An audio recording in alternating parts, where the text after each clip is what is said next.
रहिले हर जगह अधिकार से। डरिले नहीं हम कोनो रंगदार से, डट के रहिले हर जगह अधिकार से। तो यही बतिया के हमके गुमान हवे हो,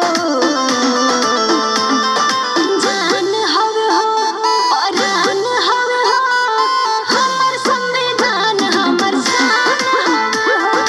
जान हवे हो परान हवे हो, भारतीय संविधान हमर शान हवे हो। शान हवे हो।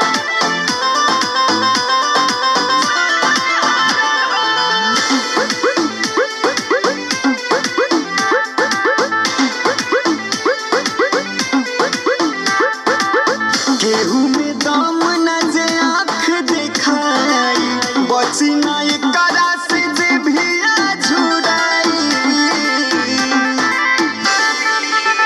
नहीं ऊंच देखे हो नहीं नीच देखे हो, भेदभाव नहीं केहू के बीच देखे हो।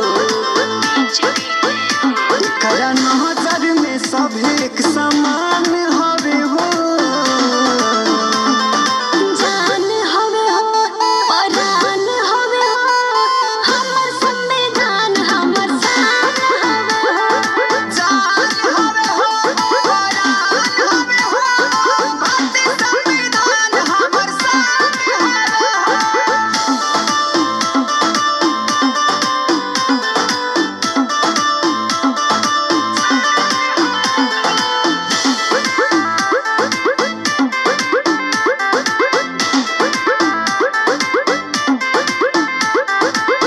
दुखिया गरीबवन पे कैले उपकार हो, देशवा चलावे खातिर